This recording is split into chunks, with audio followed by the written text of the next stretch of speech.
but this is a Midlands derby Villa don't often lose. They scored first. Alan Wright to Lee Hendry. Dwight York's header. Only 5 minutes on the clock. Early in the second half, Villa bamboozled Coventry again. This time, Julian Joachim was the provider.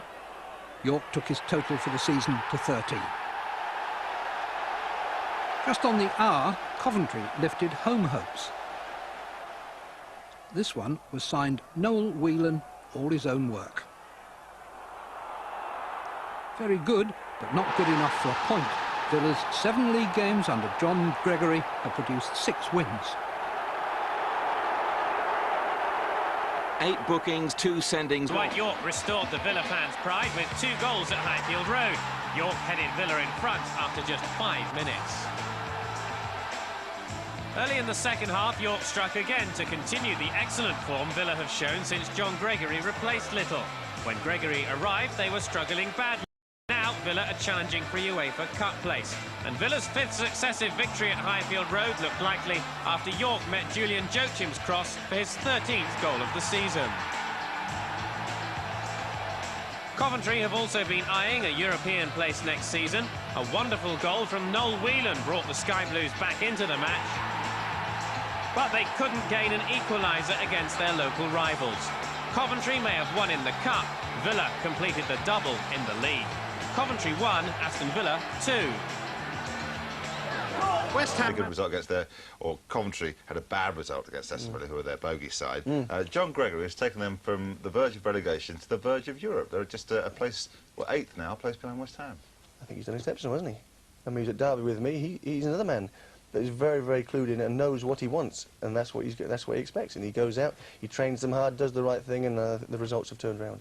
I think the players were surprised when he was appointed. The Aston players, I think, thought the Doug Ellis would appoint a big name. When Brian Little went, I think they were bracing themselves for a Terry Venables, for a Ruud Gullit, somebody of that stature. And then Gregory came in, and I suspect that some of the players thought, oh, John Gregory, do we fancy him? But he's won them round. He's a player's man, as Mark will say, and I think he's... I think he was surprised himself, wasn't he? Yeah. To actually get the job. Yeah. Well, the local paper were surprised because they had the fans' top candidates. They had the top 12, I think, and the 12th one was John Gregory, but they didn't print him because they only had a black and white picture of him. All the rest were in colour. And he was 12 or 12th. Yeah. And he has done well. Quite shrewd on the part of Deadly Doug, because he'd been there before, and the players obviously knew him, and obviously Doug had watched and seen that they respected it. Yeah, I think it'll be interesting in the summer. They're going for Europe out of nowhere, which is a fantastic run for him. I think that Doug Ellis will want more than that for the club. You know, he'll want to win the championship if he can. And I think there's now no question mark against his man management powers, but it'll be interesting to see what he does in the transfer market, his knowledge of European players under Bosman, his ability to attract the big name to Villa Park. That'll be interesting in the summer, see how he copes with that. Mark, if you were looking for the definition of the word enigma, I think you'd find Stan Collymore in there somewhere. What do you make of the season he's had? Well, he's, you know, he hasn't done a lot, but I mean, you know, when he was at Liverpool with us, he has everything. And I'm not saying that because it's been said in the press or said in the media, whatever. He's a big, strong boy. He's quick. He can use both his feet. You know, he can head a ball. He can do everything. The only person what's happening is he's not doing it, and he's letting himself down. I don't understand why that is with Stan. I can't believe for one moment, as I said earlier on, that he's going out there not to try and not to do well. I don't know. He's got a fault, but as to what it is, I don't know. I think that's the key, isn't it? Nobody knows. I wonder whether Stan knows himself, because when he's playing well, he must want to do well, isn't he? He must want to do well every game. Why he doesn't perform and why he doesn't do it, only Stan knows. If Stan was consistent, as he can be, he'd be on the fringe of the World Cup squad.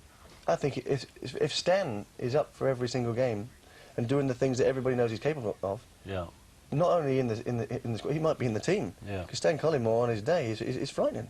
Now, why you can't keep living on a reputation? All of a sudden it'll come to a crunch where you have to perform. And I think John Gregory is that man. If he doesn't perform, he won't play. I think he'll leave him out. Well, he told him, you've wasted a year. Yeah. You wasted a season, mate. Although he was pretty impressive against your lot. No, he wasn't. But that proves the very point. lucky. That proves the point, doesn't it? You can't go in and out of form in matches. No, if you're a good player, you have to keep performing. You can't live in the past. You can't. Once one game's gone, you play the next game. If you don't play well, the press gets after you. Pressure builds up, and I think he's brought it all on himself. Who would you rather play against, Ferguson or Collymore? At the moment, As a centre half. No, any time. Alex. well, I rate, yeah. He'd be the hardest I tell you opponent. I don't think he'd do me that'd be the the worst. Did you hear that? I missed that. What? Alex wouldn't do him for pace. Well, it'd be a close thing. Yeah.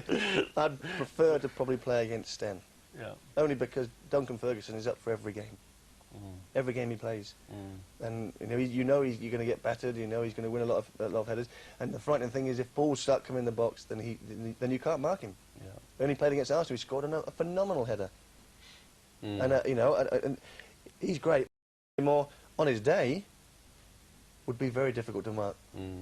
But obviously, them days are few and far between, really. Interesting. It's a shame. It is. We've just got a bit of time now to update you, in fact, on our phone votes. Remember the question we've been asking you all morning. Who's been this season's best Premiership signing? 6 candidates, and this is the status so far. 33% of you agree with Brian Woolner that Emmanuel Petit has been the best signing. John Floyd, Jimmy